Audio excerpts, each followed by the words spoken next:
El Señor es mi pastor, nada me faltará. El Señor es mi pastor, nada me faltará. En lugares de verdes pastos me hace descansar. Junto a aguas de reposo me conduce el Señor. El Señor restaura mi alma, me guía por senderos de justicia, por amor de su nombre, por amor de su nombre. Aunque pase por el valle, sombra de muerte, no temeré mal alguno, porque tú estás conmigo. Tu vara y tu callado me infunden aliento. Tu vara y tu callado me infunden aliento. Preparaste mesa para mí, delante de mis enemigos. Mi cabeza ungiste con aceite, mi copa está rebosando. Ciertamente la misericordia y el bien me seguirá todos los días de mi vida, y en la casa del Señor moraré por largos días.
Buenos días, queridos hermanos, en el nombre del Señor Jesucristo.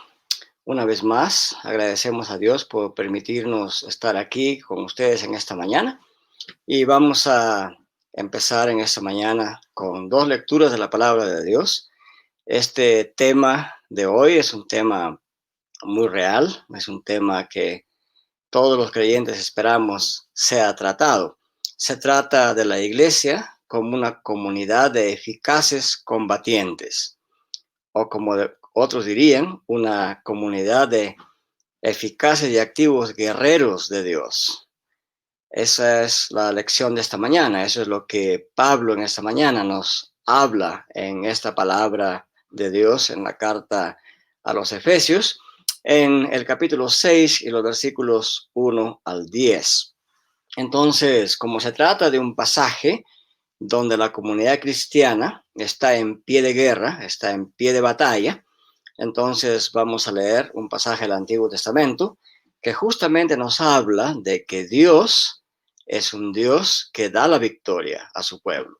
Empecemos con el Salmo 18 y vamos a leer en los versículos 30 hasta el 40 y luego finalizamos con el versículo 50 del Salmo 18, que es un salmo que habla de este tema. Entonces dice así el Salmo 18 en el versículo 30. En cuanto a Dios, perfecto es su camino, y acrisolada la palabra de Jehová. Escudo es a todos los que en él esperan. Porque, ¿quién es Dios sino solo Jehová? ¿Y qué roca hay fuera de nuestro Dios? Dios es el que me ciñe de poder y que hace perfecto mi camino, quien hace mis pies como de ciervas y me hace estar firme sobre mis alturas, quien adiestra mis manos para la batalla, para entesar con mis brazos el arco de bronce. Me diste asimismo el escudo de tu salvación. Tu diestra me sustentó y tu benignidad me ha engrandecido. Ensanchaste mis pasos debajo de mí y mis pies no han resbalado. Perseguí a mis enemigos y los alcancé, y no volví hasta acabarlos. Los herí de modo que no se levantasen. Cayeron debajo de mis pies, pues me ceñiste de fuerzas para la pelea. Has humillado a mis enemigos debajo de mí. Has hecho que mis enemigos me vuelvan las espaldas para que yo destruya a los que me aborrecen. Grandes triunfos da a su rey y hace misericordia a su Cristo o a su ungido, a David y a su descendencia para siempre. Grandes triunfos da a su rey y hace misericordia a su Cristo o a su ungido, a David y a su descendencia para siempre. Y luego, hermanos, en la epístola de Pablo a los Efesios, en el capítulo 6, los versículos 10 al 20, nos dice en esta mañana la palabra de Dios lo siguiente. Por lo demás, hermanos míos, fortaleceos en el Señor y en el poder de su fuerza. Vístanse de toda la armadura de Dios para que podáis estar firmes contra las acechanzas del diablo. Porque no tenemos lucha contra carne y sangre, sino contra los principados, contra las autoridades, contra los gobernantes mundiales de las tinieblas o de estas tinieblas, contra espíritus malignos en los cielos. Por tanto, tomad toda la armadura de Dios para que podáis resistir en el día malo y habiendo acabado todo, estar firmes. Hasta ahí vamos a leer la palabra de Dios en esta mañana porque vamos a meditar en estos versículos 10 al 13 de Efesios capítulo 6. Oremos. Nuestro Dios y nuestro Padre Celestial, gracias porque usted ha provisto a su pueblo de toda la armadura de Dios. Y por su gracia y misericordia, no solamente en el pasado, como hemos leído en el Salmo 18, sino también en el presente, oh Dios. Usted da victorias, triunfos a su pueblo. Y ese triunfo lo vemos día a día, Padre, en que habiendo empezado en Jerusalén con 12 apóstoles y luego 120 discípulos en total, hoy el pueblo creyente se cuenta por millones en este mundo. Esa es una señal de triunfo que usted ha dado a su iglesia. Así como le dio triunfo a su Cristo, a su ungido en el Antiguo Testamento, hoy le da triunfo al verdadero Cristo, al verdadero Mesías, que es cabeza de la iglesia, que rige su pueblo, que es Rey de Reyes y Señor de Señores. Gracias le damos, Padre, por esta provisión que usted ha dado a su pueblo hoy, que aunque no luchamos con lanzas y escudos y espadas hechos de manos de hombres, sino con las armas espirituales que usted ha dado al convertirnos a Cristo y al habernos forjado como nueva humanidad. Gracias, Padre, por todo ello. En el nombre santo de Cristo Jesús, se lo agradecemos. Amén. Bien, hermanos, Efesios capítulo 1 al 3 se le llama los indicativos de Dios. Es decir, ahí Dios nos dice qué ha hecho por nosotros y quiénes somos en Cristo, nueva humanidad, y que nuestra posición actual es estar con Cristo en los lugares celestiales. En otras palabras, la iglesia está amparada por el poder de Cristo, el Cristo triunfante, vencedor, quien hoy es Rey de Reyes y Señor de Señores. Cristo gobierna el universo. Y sin embargo, no gobierna sin oposición. Hay una oposición. Y de eso nos habla en esta mañana, en este pasaje. Entonces, en el capítulo 4 al capítulo 6, Pablo declara los imperativos de Dios. Es decir, Dios nos dice qué tenemos que hacer, siendo lo que somos, nueva humanidad, teniendo los poderes que Dios ha puesto en nuestra alma, en nuestra conciencia, en nuestro ser, en nuestro interior, ¿qué tenemos que hacer? Y la respuesta es simple: no tenemos que dormirnos, tenemos que estar alertas, tenemos que ponernos toda la armadura de Dios. Entonces, lo que Pablo hace hasta el capítulo 6, versículo 9, se dirige a la iglesia exhortando imperativamente a vivir una calidad de vida santa y pura, ya que en Cristo Dios nos ha hecho sus hijos, su familia, y para ello hemos sido transformados por el Espíritu Santo. Entonces, la vida de los creyentes de la iglesia de Cristo es y tiene que ser un reflejo de la gloria de Dios, de la familia de Dios y de la gloria de Cristo, quien es el gobierno soberano en todo el universo el día de hoy. Este es el santo llamado que Dios nos hace a todo cristiano. Y para lograr este santo llamado de vivir una vida digna del Evangelio de Cristo, Él nos ha dicho que no solamente hay que saber de Cristo y conocer de Cristo de manera pasiva o solamente con el intelecto. En los capítulos 6, versículos 10 al 20, Pablo añade a esta santa vocación de vivir una vida pura y santa delante de Dios, que es la vocación de la nueva humanidad, añade que se trata también de una guerra santa. Se trata de una lucha permanente que el creyente y la iglesia tiene que librar, porque mientras vivimos en esta tierra, mientras estamos peregrinando en esta tierra de misión, estamos enfrentados a las fuerzas del enemigo.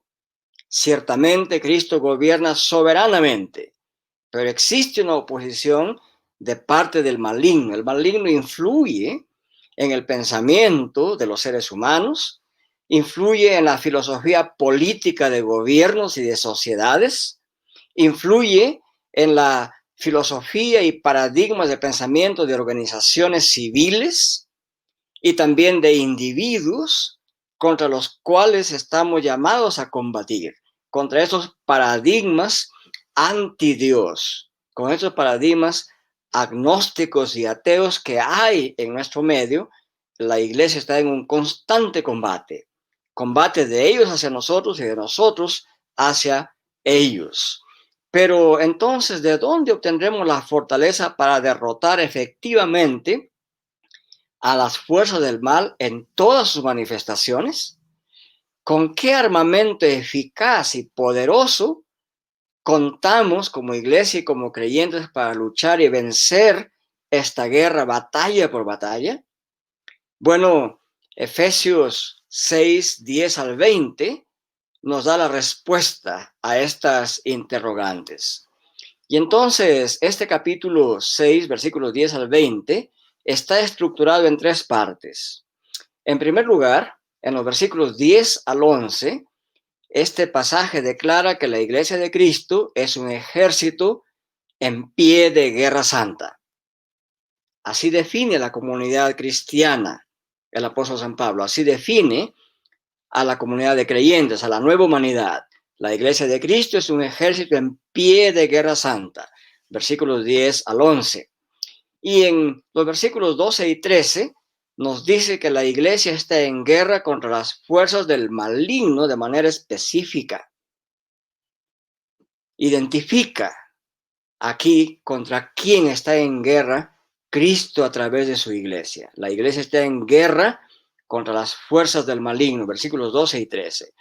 Y en los versículos 14 al 20, este pasaje nos enseña que la iglesia cuenta con armadura eficaz para vencer las fuerzas del maligno.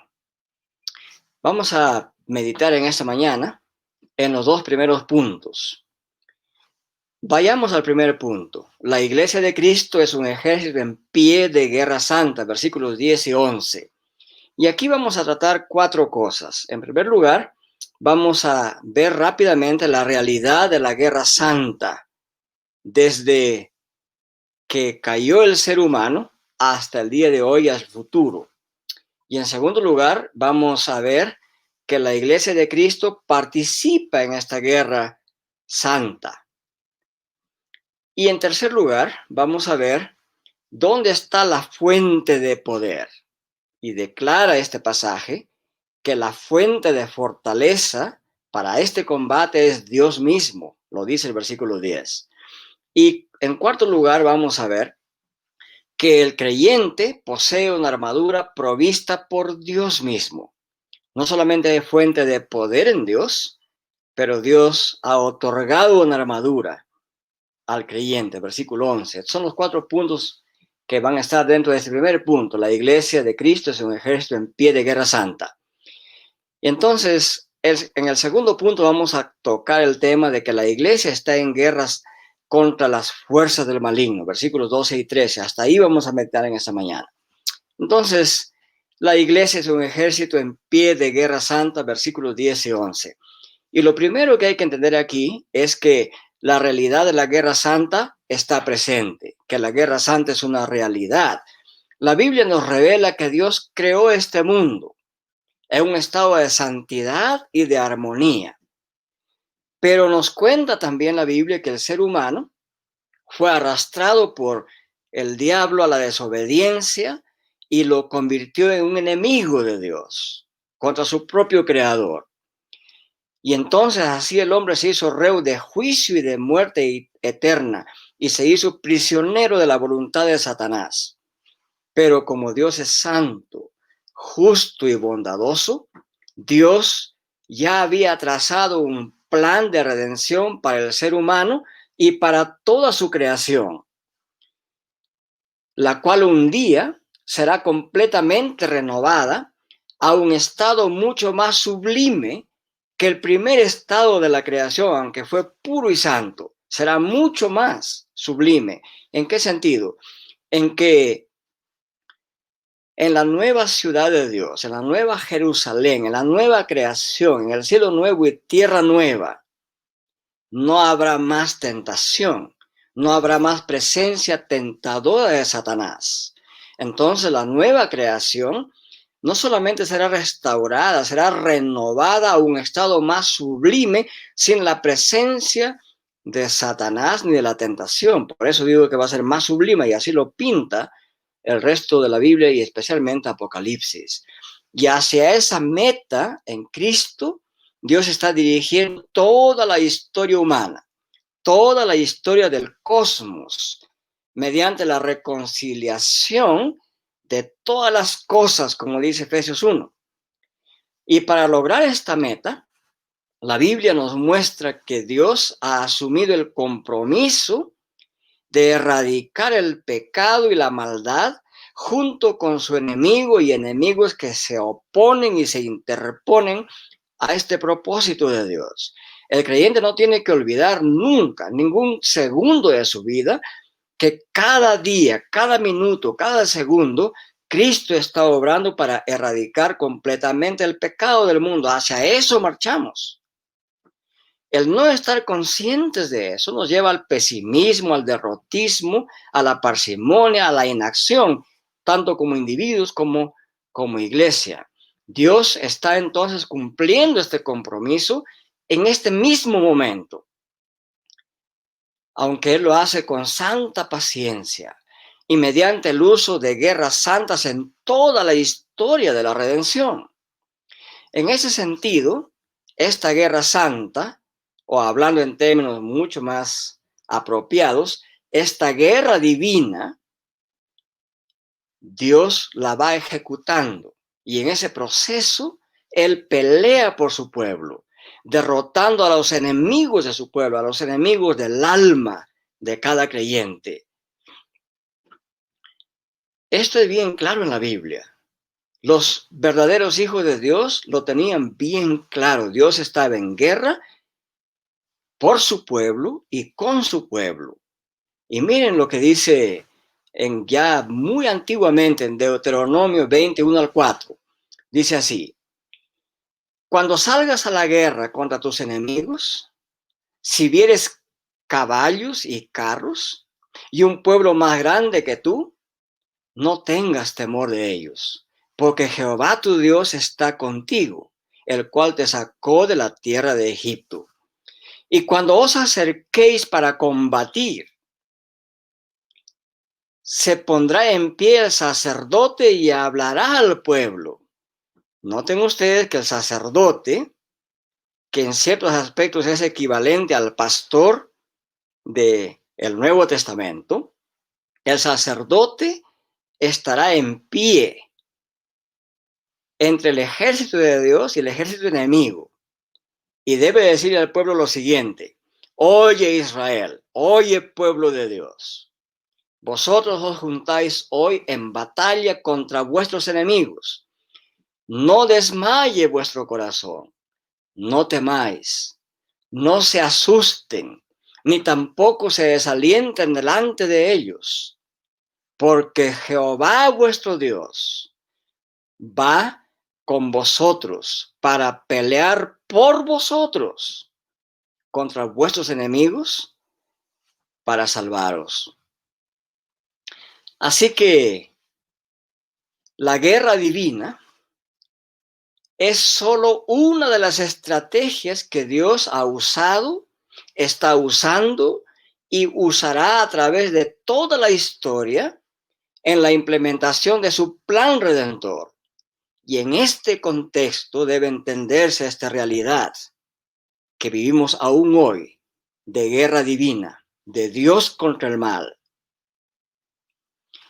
De los varios ejemplos de las guerras santas o de la guerra divina, donde Dios peleó por su pueblo, aquí hemos visto en el caso de Moisés, y junto con su pueblo, voy a hacer una breve meditación sobre esta guerra divina que Dios ejecuta y que lleva a cabo a través de Josué para tomar en posesión la tierra de Canaán. Esta guerra santa o guerra divina fue declarada por Dios. Él mismo entregó a los cananitas a la espada y a la lanza del ejército de Dios, liderado por Josué y por el sacerdote Eleazar, como tenía que ser. Esto está bien claro cuando dice Josué capítulo 1, 2 y 3. Mi siervo Moisés ha muerto, ahora pues levántate y pasa el Jordán, tú y todo este pueblo, a la tierra que yo daré a los hijos de Israel. Yo os he entregado, como lo había dicho a Moisés, todo lugar que pisare la planta de vuestro pie. Dios ya había decidido entregar Canaán en manos de Israel. Y sin embargo, Israel tenía que pelear las batallas de Dios. Dios peleaba por ellos. La convicción de Josué era bien clara. Él sabía que Dios peleaba por ellos. Y así lo entendió. Esta guerra divina reafirma la naturaleza bondadosa y justa de Dios. Muchos escritores modernos, ateos como Steven Pinker y como Dawkins de Inglaterra, Pinker de Harvard, Dawkins de Inglaterra, ellos acusan a Dios y a la Biblia de violencia por esa situación, porque ellos, para analizar estos temas, por no entender bien la teología cristiana, dejan de lado la bondad y justicia de Dios. Dios dice en Josué 23:10 a su pueblo: un varón de vosotros perseguirá a 1000, porque Jehová vuestro Dios es quien pelea por vosotros, como Él os dijo. Esta guerra santa Es una ejecución de la justicia divina contra siglos de maldad y pecaminosidad. No ver esa realidad es enceguecerse al análisis más elemental de la historia humana. Hay muchos otros textos que nos hablan de esto.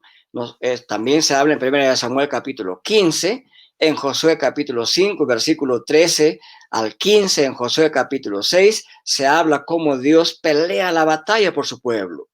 Al mismo efecto se habla también en Deuteronomio 7, 1 y 2, donde Dios promete que Él va a estar con ellos para que destruyan todo y no hagan ninguna alianza con el paganismo y la pecaminosidad cananita. En Josué capítulo 11, versículos 8 al 20, también nos describe que Dios destruirá todo y que los miembros del pueblo de Dios deben arrasar con todo. ¿Por qué? Para que sean desarraigados y el mal junto con ellos. Entonces la Biblia, sin ninguna apología, la Biblia no pide disculpas, Dios no pide disculpas al mundo pecaminoso para decir que Jehová es varón de guerra. Jehová es su nombre. Éxodo 15, 3 al 8 claramente describen que lo que hizo el ejército de Israel contra el ejército de Egipto en el Mar Rojo, mejor dicho, lo que Dios hizo contra el ejército del faraón, no deja ninguna duda que esta declaración de que Jehová es varón de guerra es verdadera. Jehová y el Mesías nos promete la Biblia que quebrantarán con vara de hierro, como vasija de alfarero, desmenuzará a reyes. Salmo capítulo 2. Ello es parte de la majestad, del poder, de la justicia y de la gloria de Dios. Y en Salmo 24 se le llama al Mesías como rey triunfante, el rey de la gloria, que entra libremente por las puertas de la ciudad, habiendo derrotado a las fuerzas de la maldad. La Biblia entonces declara que las fuerzas satánicas son reales. Las fuerzas satánicas influyen en la humanidad.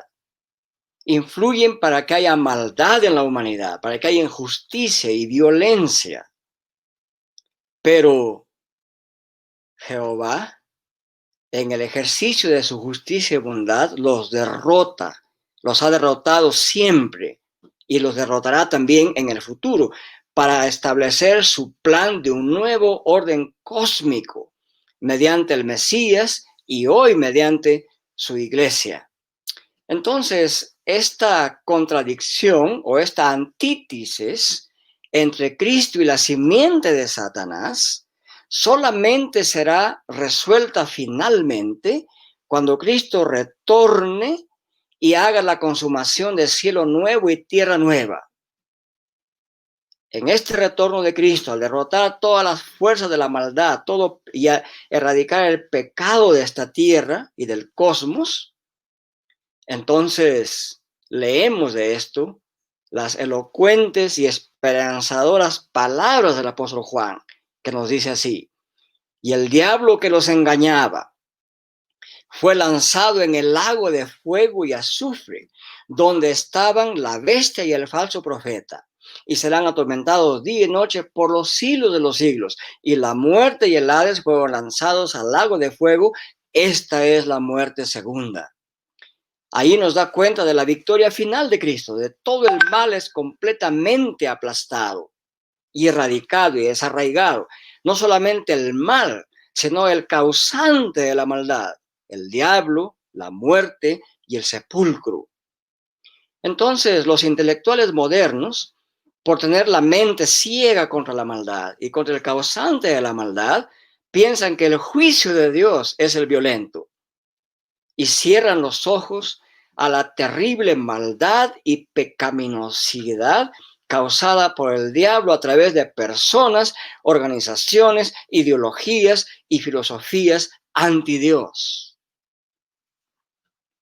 Entonces, podemos decir que la victoria de Jehová sobre los cananitas, a la cual le llaman violencia estos autores no cristianos, podemos decir que esa victoria de Dios como Rey del cosmos y con Josué como un tipo del Mesías, tiene que ser vista como un anticipo de la victoria final de Cristo, el verdadero Mesías, contra las fuerzas del mal, para instalar un nuevo cielo, una nueva tierra de paz, de bienestar, de tranquilidad, de bondad, un cielo nuevo, una tierra nueva, sin presencia ni del que causa el pecado ni del pecador. Entonces, a este bienestar eterno del pueblo de Dios marcha la historia humana, indefectiblemente, independientemente de la oposición. Entonces, hoy los creyentes como el nuevo Israel, la nueva comunidad pactual de Dios, participamos espiritualmente en esta guerra divina que Cristo está llevando a cabo en este mismo momento, y lo hace a través de su Espíritu Santo, regenerando vidas, resucitando a los muertos espirituales, convirtiendo a sus elegidos y trasladándolos de las tinieblas a su luz admirable, librándolos y liberándolos del dominio de Satanás para hacerlos sentar a todos los redimidos en los lugares celestiales con Cristo Jesús, según Efesios 2:1-6. Esta guerra santa de Dios es un acto de juicio pactual contra la centenaria pecaminosidad del ser humano. Así fue en Canaán, así lo es el día de hoy. Dios ya había anunciado a Abraham diciendo en Génesis 15:6, y en la cuarta generación volverán acá ustedes, pueblo de Dios, porque aún no ha llegado a su colmo la maldad del amorreo hasta aquí. Entonces, este juicio de Dios en el Antiguo Testamento a través de esta guerra santa o guerra divina, que se hizo visible al inicio de la conquista de Canaán con la caída de Jericó, que fue la primera ciudad conquistada y destruida, y este fue el patrón de guerra para toda Canaán. Nos dice el texto de Josué 8:28, Josué quemó a Jai y la redujo a un montón de escombros, asolada para siempre hasta hoy. Y es que Jehová mismo puso a cargo de su santo ejército al príncipe de los ejércitos, tal como él mismo lo reveló a Josué. Y sin embargo, Josué fue usado por Dios como agente humano que comandaba el ejército en una obediente cooperación con Dios para llevar a cabo sus órdenes bajo su ayuda poderosa. Y nos dice el texto que así quemó todas las ciudades de Canaán que conquistó y no dejó vida que respirase. ¿Por qué? Porque él era un ejecutor del juicio pactual de Dios. En resumen, se dice de esta verdad en Josué 11:16-20. ¿Por qué Dios hizo esto? Porque Dios es santo, es bueno, es misericordioso. Lo que sucede es que en las mentes gnósticas y las mentes que no entienden completamente la acción de Dios, solamente piensan en su bondad y misericordia y dejan de lado su justicia. Por ello mismo, por ser Dios justo, Dios jamás dejará impune la maldad del impío. Por lo tanto, una de las maneras como ejecutó este juicio prometido en su pacto es a través de la guerra divina que Dios llevó a cabo. En aquel tiempo, por las armas reales y verdaderas, y en este tiempo, mediante un combate espiritual a muerte contra las fuerzas del mal. A esta verdad de la guerra divina de Dios por su pueblo y con su pueblo, los reformados respondemos obedeciendo a su palabra, evangelizando, viviendo una vida santa, una vida para la gloria de Dios, plantando iglesias, orando siempre, diciendo día a día en nuestras oraciones estas frases que a veces las olvidamos aún en nuestros devocionales personales. Esta frase que dice, venga tu reino. Sí, ven pronto, Señor Jesús. Cada vez que oramos así, estamos diciendo que Cristo complete el exterminio de la maldad y del maligno. Y esa tiene que ser oración constante y permanente de cada creyente. Entonces, La guerra divina es una realidad. Este es un mundo caído, es un mundo hostil contra Dios. Excepto su iglesia y sus elegidos, ese es un mundo hostil contra Dios. Es un mundo anti Dios. Y en segundo lugar, en este punto de que la iglesia es el ejército de Dios en pie de guerra, está el hecho de que la iglesia participa en esta guerra divina hoy día. Cristo, habiendo ya venido y ofrecido el rescate por su pueblo elegido, habiendo Cristo ascendido al trono de Dios y habiéndose constituido como Rey de Reyes y Señor de Señores, Él es quien hoy lleva adelante esta guerra divina. Y a esta guerra que Él lleva adelante triunfadoramente, nos llama a participar activa y permanentemente como sus siervos, como hijos de Dios, como discípulos, como esclavos de Cristo. ¿Y cómo hacemos esto? Lo hacemos al trabajar en la extensión de su reino, mediante la predicación del evangelio a toda criatura, como Cristo mismo lo dijo en Mateo 5 y en Mateo 28. Los creyentes nos involucramos en una batalla espiritual contra gobernantes cósmicos que luchan inútilmente contra la victoria de Cristo. Esa oposición existe. La realidad del mal y del maligno existen, independientemente de que usted se crea neutral o demasiado intelectual como para decir que eso de espíritu maligno no existen. Independientemente de eso existen. ¿Y cómo se expresan? En la maldad, en el mal y en toda suerte de pecaminosidad y corrupción que vemos constantemente en nuestras sociedades.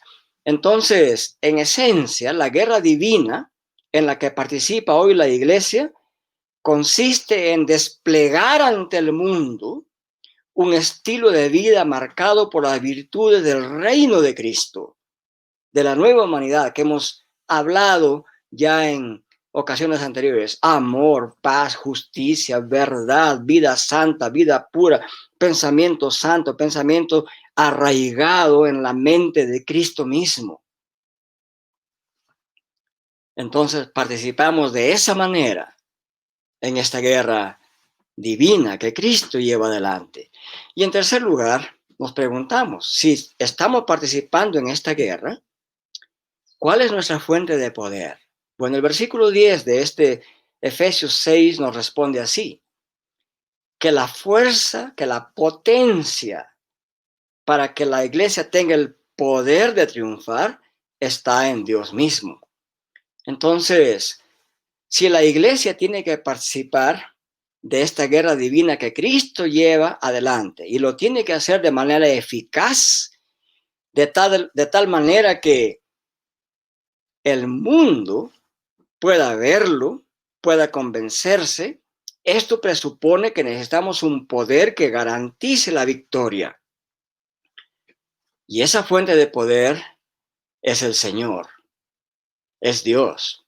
De manera excepcional, Pablo experimentaba este poder al confesar: todo lo puedo en Él, o sea, en Cristo, quien me infunde el poder en mí. Es una traducción literal de ese texto. Es que la potencia divina, hermanos, es infinita, es grande, es inmensa. Se le llama la dunamis de Dios, la potencia de Dios. Por su poder, por este dunamis, por esta potencia, Dios creó con su palabra sola los cielos y la tierra, con todas las inmensas fuerzas nucleares que existen en la creación. Es una potencia infinita. Con esta potencia hizo proezas y maravillas a través de toda la historia de su pueblo. Le dio triunfos ahí donde el pueblo pensaba que jamás podría triunfar. El propio paso del Mar Rojo fue un despliegue inmenso de la voluntad de Dios ante el rey más poderoso del mundo de ese tiempo, ante el faraón. Entonces, la manera más portentosa del despliegue de la potencia de Dios fue mostrada a los ojos del propio poder romano. ¿Cómo? El poder romano, en componenda con el poder de Jerusalén, de los sacerdotes y el subalterno de Roma, los Herodes en Jerusalén. Ellos pensaban que ganaron una gran victoria crucificando a Cristo, pero Dios lo resucitó de entre los muertos al tercer día. Y con ello mostró que así como Cristo fue crucificado ignominiosamente a ojos, digamos, del mundo entero, a ojos del mundo entero y en los ojos y al frente de los propios soldados de Roma, Dios resucitó a Cristo. Al mismo tiempo, Dios muestra su portentado de su poder, dando nueva vida a sus elegidos y trasladándolos desde las tinieblas y poder del propio diablo hacia la familia de Dios. Imagínense ustedes esto, que antes estábamos atrapados en el poder de Satanás y todo lo que pensábamos hacer es el mal y el mal y el mal, como pasaba en la generación del Génesis. Y desde ahí, como que Dios extiende sus manos, como que hace a un lado a Satanás y desde ahí extrae a su elegido y lo lleva al seno de la familia de Dios. ¡Qué inmenso poder! Cuando el Espíritu Santo de Dios regenera el alma humana, no hay nada que Satanás pueda hacer para retenerla. Entonces, con base en esta gran potencia de Dios, Pablo nos exhorta a buscar esa fuente de poder en Dios mismo. Le llama la potencia de su fuerza en el versículo 10. Aquí vale la pena recordar que esta era precisamente la oración de Pablo en Efesios capítulo 3, 14 al 21. Él oraba para que la potencia de Dios, mediante el Espíritu, nos fortalezca en lo interior, para que reconozcamos que su potencia actúa en nosotros. Esta residencia de la potencia de Dios dentro de cada creyente nos da confianza para pelear la buena batalla contra las fuerzas del mal dentro de nosotros y las fuerzas del mal que están en el mundo y las fuerzas del maligno, como decía Pablo en ese pasaje.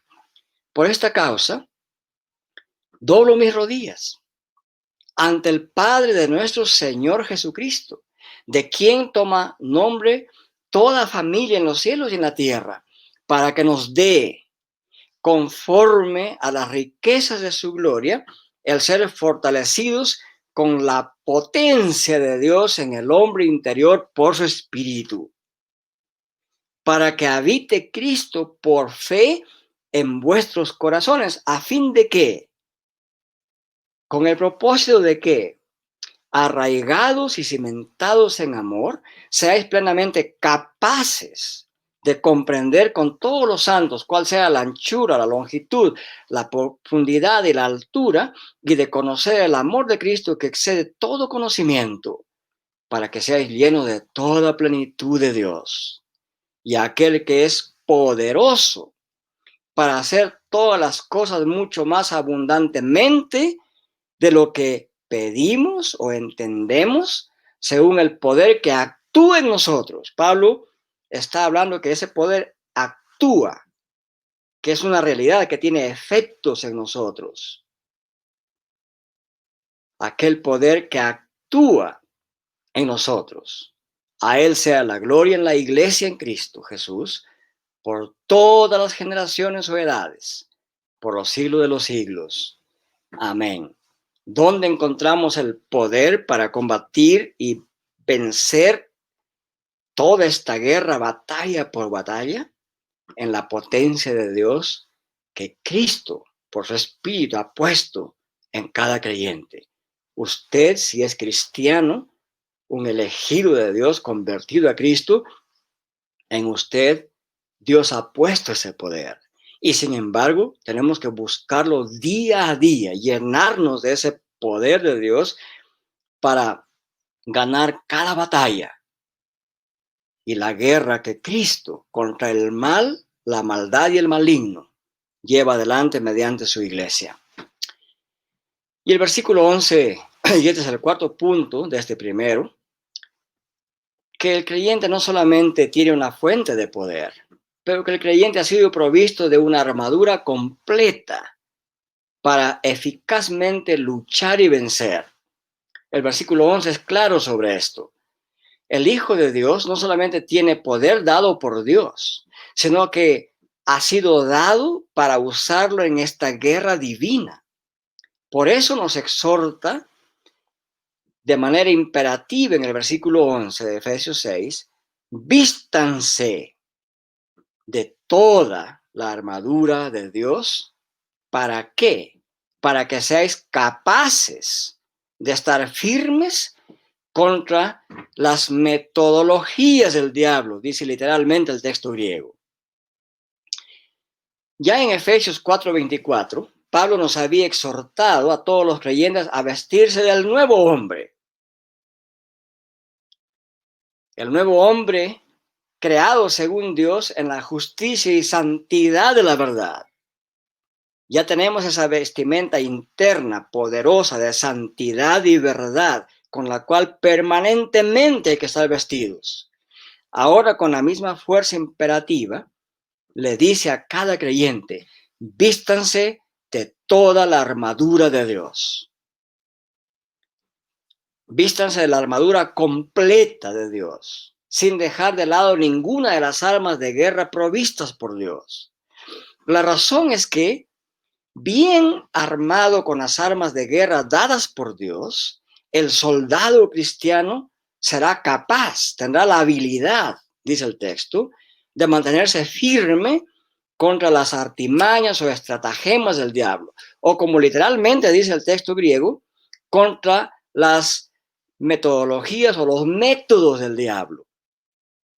Eso es lo que dice literalmente, contra los métodos del diablo. Hay aquí una clara referencia a esas acciones astutas, a la fabricación e invención de dispositivos o estratagemas engañosas de Satanás, a sus destrezas tramposas y traidoras. Contra todas esas habilidades malignas, el creyente estará firme, vestido con toda la armadura completa que Dios le ha dado para pelear y para vencer. No hay duda que con su infinita potencia, nuestro Dios uno y trino, Él puede derrotar al diablo solo.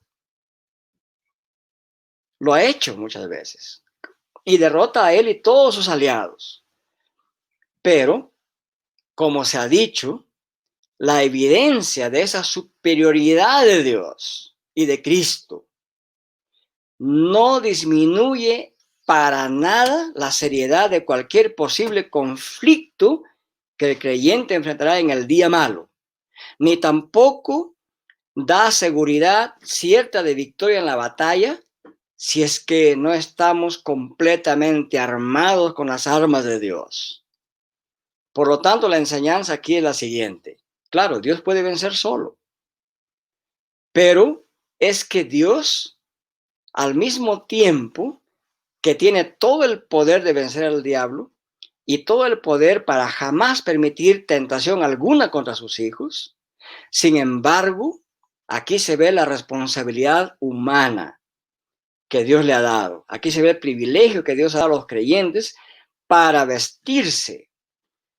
Este mandato implica que el hombre tiene que tomar acciones, que el creyente tiene que tomar acción, tiene que coger las armas, colocárselas una por una. Porque el ser humano creyente ha sido habilitado para actuar en nombre de Dios y en obediencia a la palabra de Dios. Entonces, significa aquí que tiene la responsabilidad y privilegio de vestirse y ejercitarse para combatir. Tiene que haber esfuerzo del creyente, de nuestra parte. Es verdad, dijo un autor, que el consejo de Dios desde la eternidad jamás fallará. Pero es verdad también que en el plan de Dios, desde la eternidad, quedó establecido que la victoria será concedida a los que vencieren. Eso dice Apocalipsis 2:7, 2:11, 2:17 y otro pasaje de las cartas a las 7 iglesias. Los vencedores son aquellos que conquistan, son los conquistadores. Y a fin de conquistar, tenemos que luchar. Cada creyente es un militante, es un soldado de Cristo. Tiene todas las armas y el poder de Dios que le es dado para combatir. Tiene que ponerse en pie de combate, en pie de guerra. No puede dormirse, no puede decir, bueno, Dios que lo haga todo. Así no ha planificado Dios el devenir y el actuar de su iglesia. Entonces, hemos visto el primer punto que trata acerca de esta verdad que nos enseña aquí el apóstol Pablo en estos primeros versículos 10 y 11, la iglesia de Cristo es un ejército en pie de guerra santa. Hay una realidad de esta guerra santa, la iglesia de Cristo participa en ella, su fuente de poder es Dios mismo y posee toda la armadura para luchar y vencer. Vayamos al segundo punto ahora. La iglesia está en guerra contra las fuerzas del maligno, versículos 12 y 13. ¿Qué nos enseña el apóstol San Pablo de manera concreta en estos versículos 12 y 13 de Efesios capítulo 6? Entonces, aquí el apóstol San Pablo claramente nos enseña lo siguiente. La iglesia está en guerra contra las fuerzas del maligno. Dice, porque nuestra lucha no es contra carne ni contra sangre. Pablo descarta que esta lucha espiritual, histórica y al mismo tiempo escatológica, o sea, esa lucha de hoy hacia el futuro, no es una lucha contra ningún hombre en particular. No se trata de una guerra contra seres humanos simplemente como seres humanos, sino que es una lucha contra las fuerzas del mal, en la cual seres humanos ciertamente están involucrados. Pero el jefe principal de la maldad es el Satanás mismo, organizado en una suerte de oficiales satánicos, ángeles caídos de maldad, organizados en principados, autoridades y señores de este mundo de las tinieblas, como dice el texto. Entonces Pablo aclara que la guerra en la que los soldados de Cristo se enganchan día a día no es contra simples seres humanos. La lucha es contra principados, contra autoridades, contra gobernantes mundiales de estas tinieblas, contra espíritus malignos o de maldad en las regiones celestes. Pablo quiere que identifiquemos claramente los verdaderos enemigos. Detrás y en el fondo de cada ideología pro pecado, detrás y en el fondo de cada pensamiento anti Dios, detrás y en el fondo de cada pensamiento que intenta que todos los hombres actúen de manera corrompida y malvada, detrás de todo esto está el príncipe de las tinieblas, el príncipe de la potestad del aire. Está el propio diablo instigando al pecado y a la maldad, oponiéndose contra Dios. Los principados ejercen dominio sobre lo malo. Las autoridades es una referencia a los poderes demoníacos. Gobernantes mundiales de las tinieblas es una referencia al diablo y sus ángeles o demonios malignos. También se le llama el príncipe de este siglo en singular. Y en singular se usa para referirse también a veces al rey de Egipto y al rey de Roma. Porque no podemos negar que si existe el mal, se manifiesta en la maldad, tanto dentro de nosotros mismos como en toda la gente que nos rodea. Entonces la enseñanza aquí es que el conflicto de fe en los creyentes también se da en los aspectos morales. Está relacionado entonces con la continua oposición contra el avance del reino de Dios por parte de las potestades de las tinieblas contra el reinado de Cristo. Colosenses 1:13 habla de eso también. Esta realidad involucra una lucha en las esferas de la justicia, de la verdad, de la certeza de nuestra salvación y en la esfera de lo moral, el cual, en cuanto a lo moral, queridos hermanos, aún los creyentes están en una posición amenazada. La victoria de Cristo, que es verdadera y certera, que no se dejará esperar, es real. Pero esa victoria no anula la necesidad de que cada creyente sea vigilante y sobrio.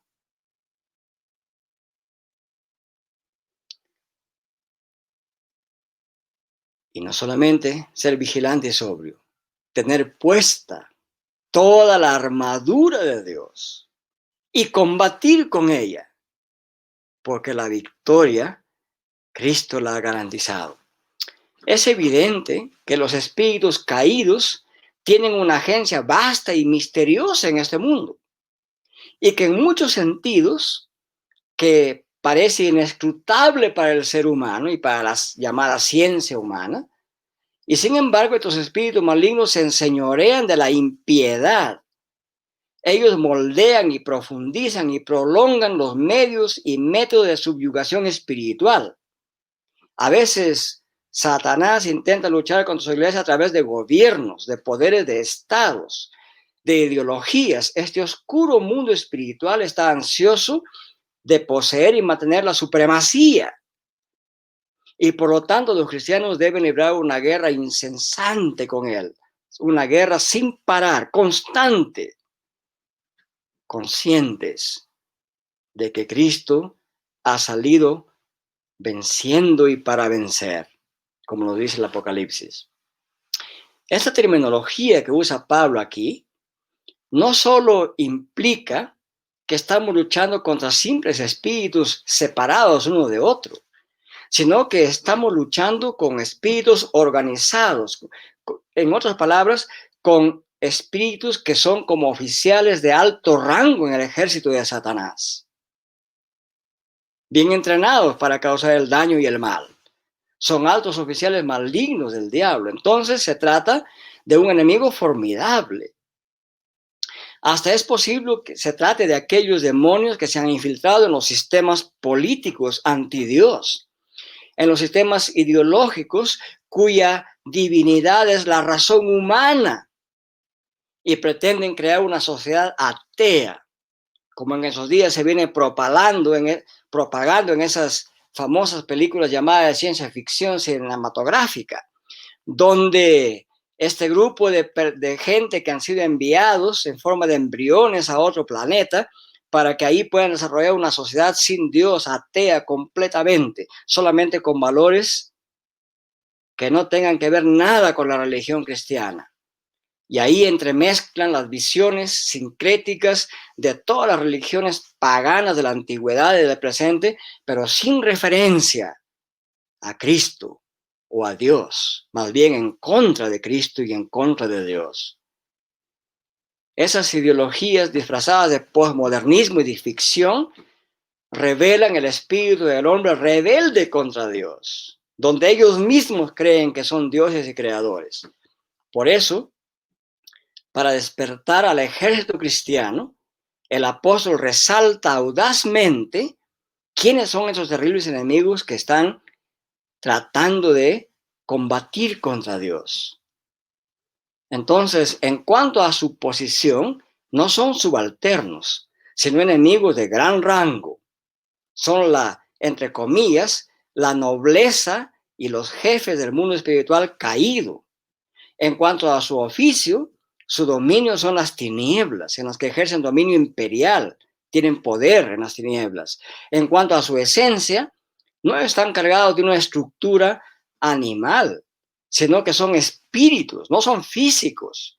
Y en cuanto a su carácter, son malvados. Su apetito por el mal solo excede a su capacidad para producirlo. Es una guerra seria, con un enemigo serio, formidable. en todo lo que es malo y maldad.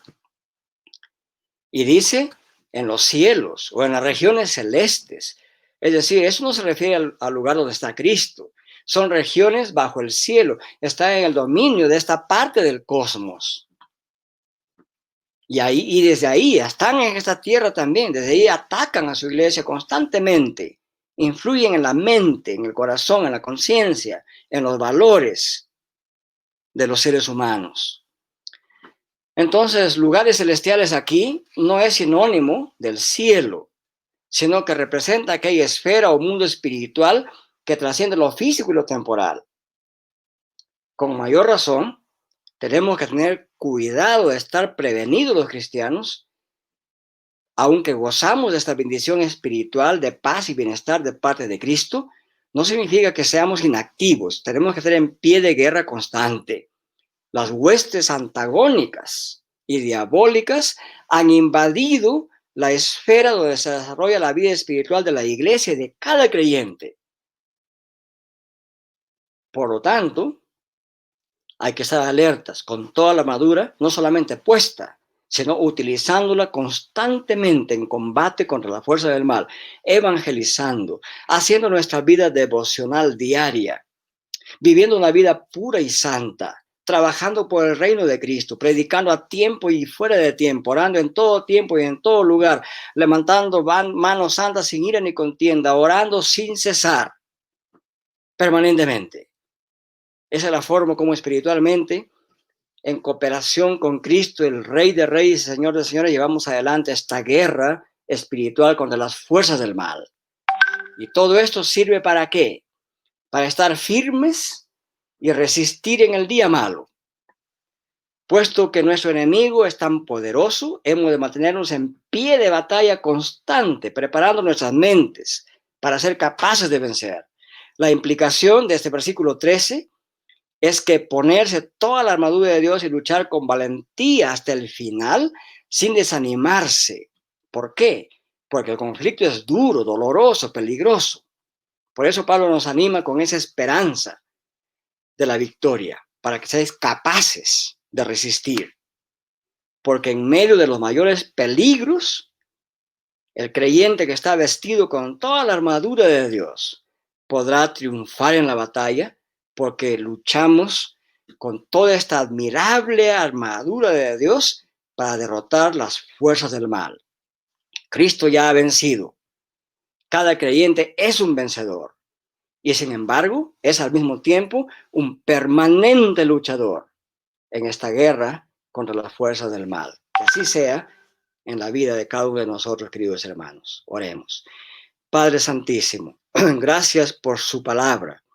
Gracias porque usted, por la regeneración hecha por su Espíritu Santo, ha puesto en cada creyente el poder necesario para vencer.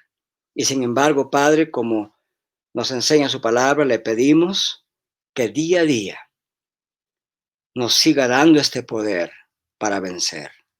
Padre, preserve a su iglesia del mal, a cada creyente presérvelo del mal. Ayúdenos a ser eficaces y fieles combatientes con la armadura de Dios, no con nuestros propios medios, con el poder de Dios. Padre, bendiga nuestros países, bendiga nuestro país. Le agradecemos por el descenso de la pandemia. Seguimos orando permanentemente por el bienestar de nuestra patria. Seguimos orando permanentemente que usted libre a todo el personal médico que trabaja para luchar contra esta pandemia. A cada uno de ellos, oh Dios, levántelos, fortalézcalos, no solamente como personas, también como instituciones.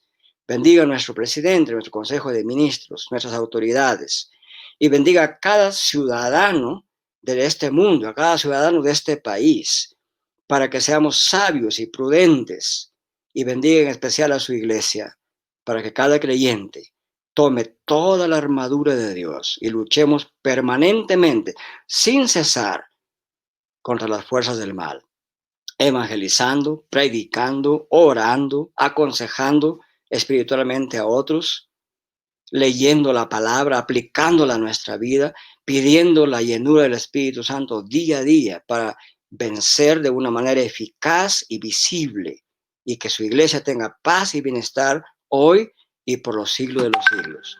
Amén.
Queridos hermanos, muchas gracias por estar atentos a estas meditaciones domingo a domingo.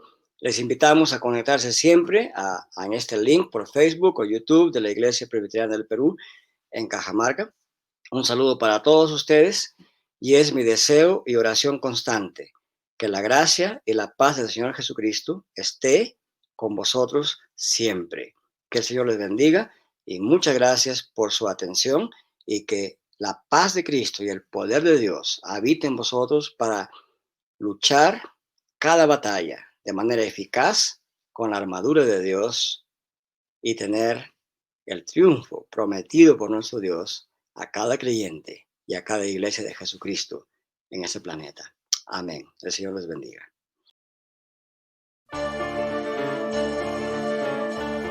Ahora, soberano Señor, permite que, conforme a tu palabra, tu siervo vaya en paz, porque han visto mis ojos tu salvación, la cual preparaste en presencia de todos los pueblos, luz para iluminar a las naciones y gloria de tu pueblo Israel, luz para iluminar a las naciones y gloria de tu